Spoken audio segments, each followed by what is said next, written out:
Hi guys, and welcome back. Welcome to Prescriptionnurse, where you get your daily dose to living well. I'm Shandra Eldridge and I'm back with another video. And what's your daily dose? Well, in today's video, I'm going to be sharing 7 tips to a healthy relationship. All relationships take work. You have to put in work to have a healthy relationship. I mean, it's not easy. Everyone has different communication styles, different ways they like to do things, different ways that make them feel loved. But sometimes relationships can become stagnant. We can get stuck in a rut and just kind of become distant and not really communicating well and getting along well. Every relationship has its up and downs, and to have a solid relationship, there are some things that you will have to work at and some things that you will have to do. And I'm here to share with you 7 tips for a healthy relationship. If that's something you're interested in, just keep watching. If you're new to my channel, welcome. On this channel, we stay lit, we learn, we invest, and we teach. And today we're going to learn the 7 tips to a healthy relationship. And we're going to learn some tools that we can invest in that will help us with that. And then we're going to teach others. So if that's your vibe, go ahead and subscribe to my channel. And while I'm speaking of that, follow me on Instagram at Prescriptionnurse and TikTok at Prescriptionnurse. So now that we got all of that out of the way, let's get into these 7 tips to a healthy relationship.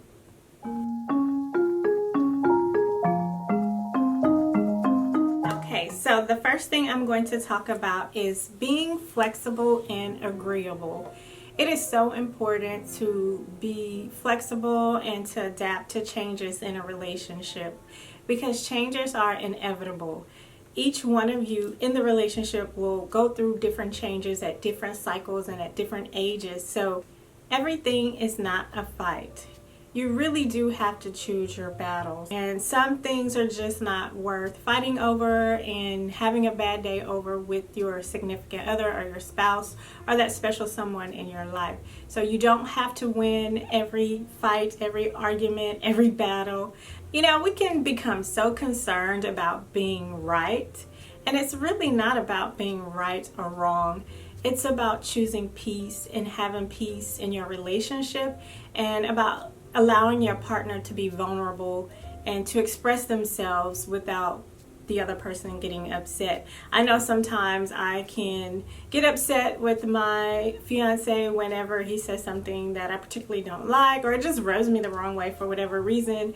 And you know, I don't even really have a good reason sometimes to be upset. So I have to exercise and practice not getting upset at everything and making a big deal out of everything just because I feel that way. If it's something that, you know, he wants to do and I really don't want to do it, I just do it anyway because I know that that makes him happy. And a lot of times, just because we're together, I start to enjoy whatever activity that is that we're doing. So it's a really good idea to become agreeable. Like I mentioned earlier, you have to choose your battles. And being agreeable and flexible is a really good trait to have. Because when you are agreeable and flexible, you tend to want to get along with others. You have the desire to be peaceful and to get along with others. You will put others' interests before yours. Like I mentioned earlier, like I just stated, whenever my fiance wants to do something and I know that he enjoys it, I just do it with him. I may not particularly enjoy that type of activity, but I'll do it with him. And I find that because he's happy, then I'm happy. And we just really end up having a good time. So you have to be agreeable. You have to be agreeable to try new things and grow with your partner. When you are flexible and agreeable, you are more friendly. And who doesn't want a friendly spouse or a friendly significant other? Who doesn't want anyone to be friendly, period? Like, being friendly and kind is everything. It will take you a long way. So being agreeable and kind and friendly, flexible will definitely help you to build a healthy relationship and a solid relationship that will last. All right, moving right along, the second one is to communicate. Communicate. Communication really is key. It's a major key to a healthy relationship. Communicating effectively doesn't mean you get to talk all the time and you get to say what you want to say and the other person doesn't get to say how they feel back to you. Communicating effectively is all about listening. Be an effective listener. It's so important to a healthy relationship. Stop and listen to your partner. Listen to their wants and their needs.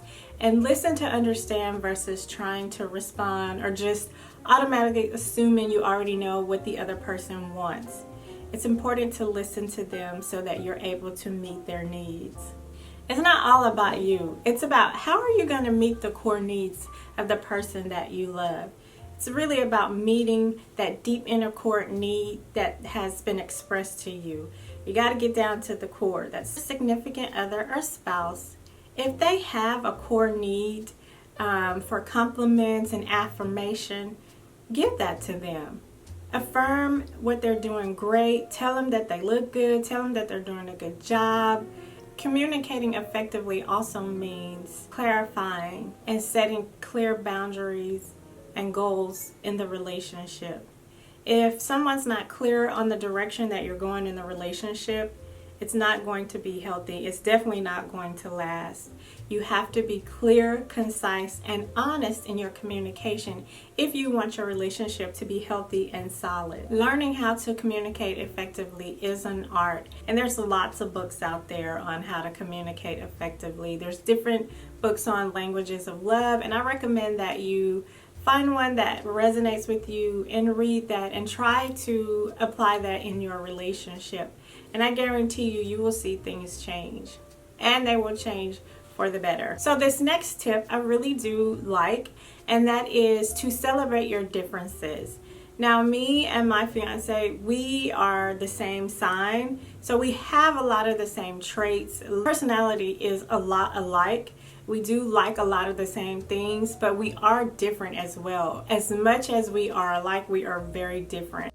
And we celebrate those differences. There are certain things that he really likes to do that I just absolutely do not want to do, but I do them anyway. Like, he likes things a certain way. He's just neat. I'm neat, but I'm not as neat as him.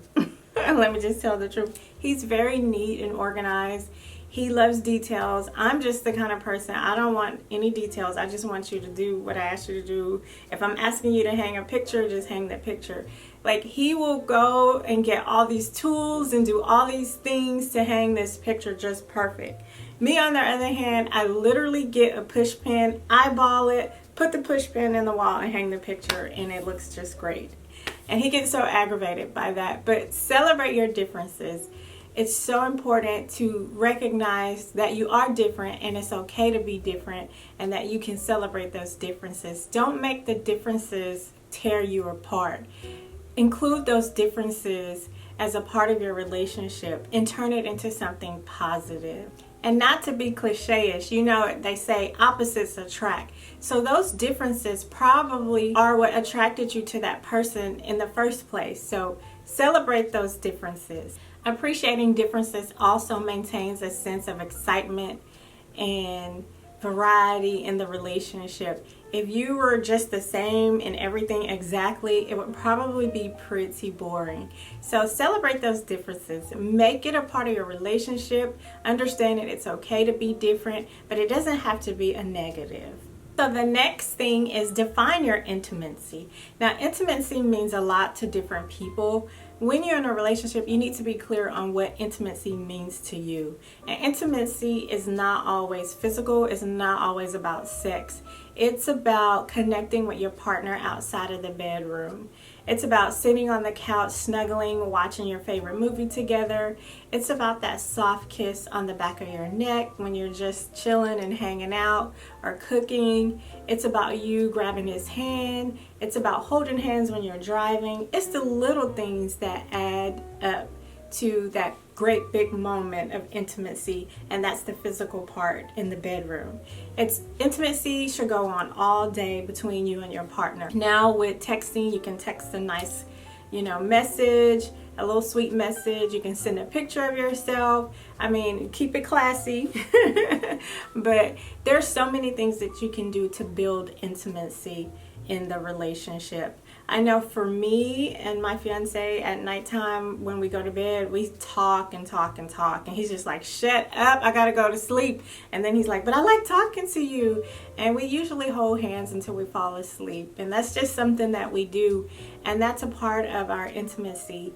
And I really like that. I think that it just keeps us connected. It just makes me feel close to him, and I really appreciate that. Not everything goes down in the bedroom as far as intimacy. A gentle touch will take you a long way. It's so important to touch your partner. A gentle hand on the knee, a gentle back rub, a gentle kiss. It's just important to touch each other and stay connected. Another good thing to do is take a walk. For us, taking a long walk after dinner, if the weather's great, it's a great time to be intimate and connect and just talk about those things that you really want to do in life, or things that are changing, just anything. Like, we just talk about anything, and it just really keeps us close and connected and intimate with each other.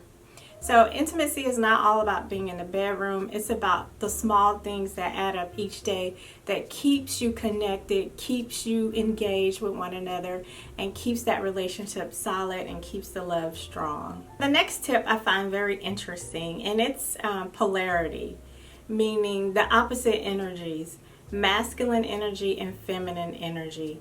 You got to have the right amount of balance in a relationship. So I know some women can be very assertive and strong-willed like myself, and I do naturally have a more masculine energy.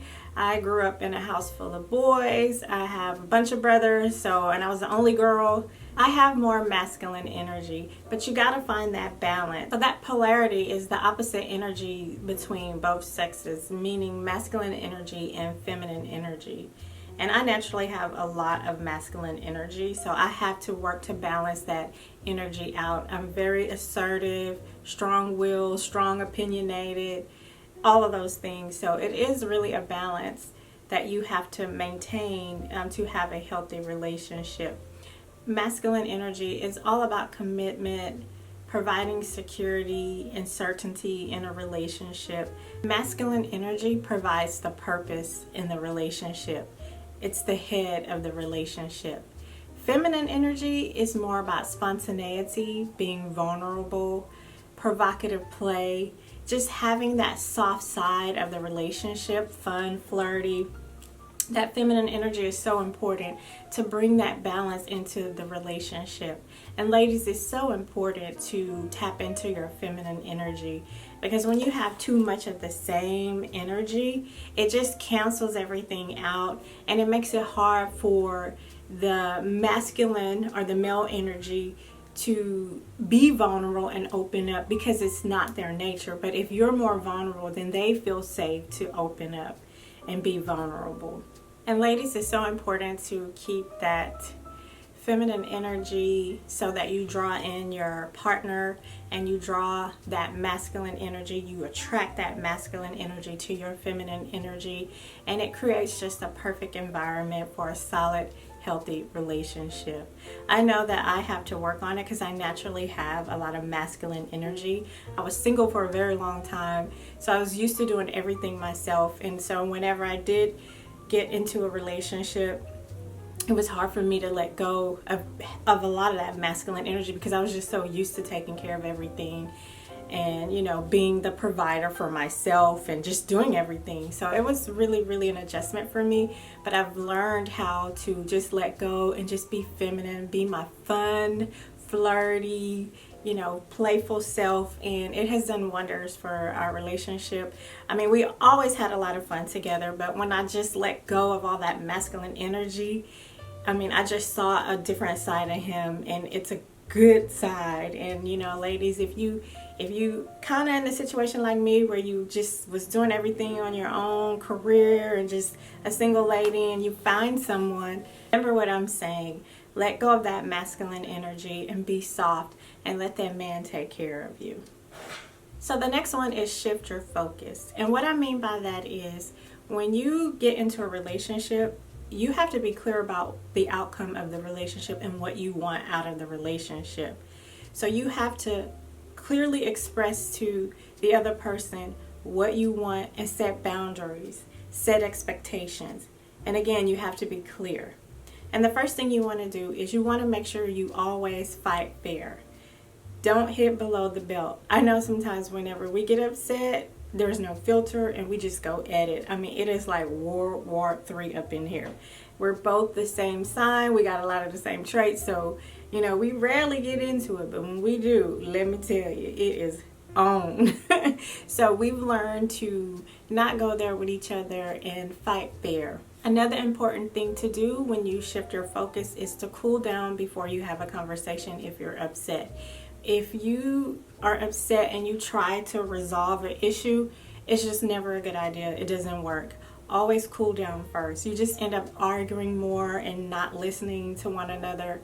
So take time, take 5, just say, you know what, I need a moment. Let me think about this. Let me just cool off, and then we can revisit and have a conversation about it. And you as the other person have to allow that person that time to do that. Also have to be honest in how you feel, share how you feel without blame. The biggest thing I notice in relationships that will tear it down and make the relationship unhealthy is blame, criticizing and blaming. And the thing of it is, we all are not perfect. We all do things. We all have to take accountability for doing things that we're not supposed to be doing. And so you can't always blame someone and say, oh, it's not me, it's you. It takes 2 to tango, baby. So you got to look at yourself. You play a part in it too. No matter how you think you don't, you do. Always keep your tone and how you speak clear, and keep your tone nice and not sarcastic. You know, be nice when you're having a disagreement. And focus on the current issue and not past issues. And I know I do this too sometimes. I'll be like, well, you did, you know, you bring up old stuff. Leave that out. It's not going to work. It's not going to help you build that healthy relationship. Take responsibility for mistakes. Like I said, it takes 2. It's not just the other person. You play a part in it as well. Shifting your focus involves recognizing that problems are not going to have an instant answer. It's just not going to be solved just because you have an argument or you talk about it. Some things take time and they need to be worked out. So you have to understand that. So the next one is keep your language clear. Say what you mean and mean what you say. Keep your tone neutral. And, you know, get rid of the sarcasm. No one wants to try to talk things through with you and you're being, you know, sarcastic and being a butthole. That doesn't work either. So keep your language clear, concise, mean what you say what you mean, and no cursing each other out, because you're just going to end up fighting and it might get physical. I'm just kidding. But yeah, it's not a good idea to curse out your spouse or a significant other. Sometimes I have to apologize. Even if I don't agree, I still apologize because I'm sorry for the fact that we're even having a disagreement, because I really don't like to fight and disagree. I don't want to be confrontational. So I'll just apologize just so we can get back on track to having fun and enjoying each other. So the scripture says, don't let the sun go down on your wrath. So make amends and get with your partner, talk to your partner, communicate, have that soft heart, be open, be forgiven, apologize, and I guarantee you, you will have that healthy, solid relationships. A lot of people wonder why certain relationships don't work. There's like, oh, he was such a great guy, she was such a great girl, but they never learn how to dance that sweet dance together. And that's where that polarity comes into play, that masculine and feminine energy. And you have to learn, it's an art. You have to learn, you know, how to dance and how to do that at different times. It's a day-by-day thing, and it's a learning process. We're always learning and becoming. So, all right, ladies and gentlemen, we are on our way to having a solid, healthy relationship. So because we stay lit on this channel, what did we learn today? Well, we learned that we have to fight fair. We have to communicate effectively. Polarity is so important, the balance of masculine and feminine energy. We have to listen effectively to each other. We have to shift our focus and be clear in our communication. We learned that we have to be flexible and agreeable. Being agreeable means that we care for others, we care for their interests, and we want to get along with others. And lastly, define intimacy. Make sure you have a clear understanding of what intimacy means to the both of you in the relationship, and that you try to follow those things. So guys, that is the end of the video. I hope that you found the information useful, and I hope that you put this information into play. My goal is to share content to help women live their best life, to live a well-balanced life. And it's about the whole woman, mind, body, and spirit. It's about being beautiful from the inside out, and I just want to share all those tips, tools, and resources to help you do that. So if that's your vibe, don't forget to subscribe. Follow me on Instagram, Prescriptionnurse, TikTok, Prescriptionnurse. And guess what, guys? I will see you in another video. Stay tuned to Prescriptionnurse. Now that's your daily dose.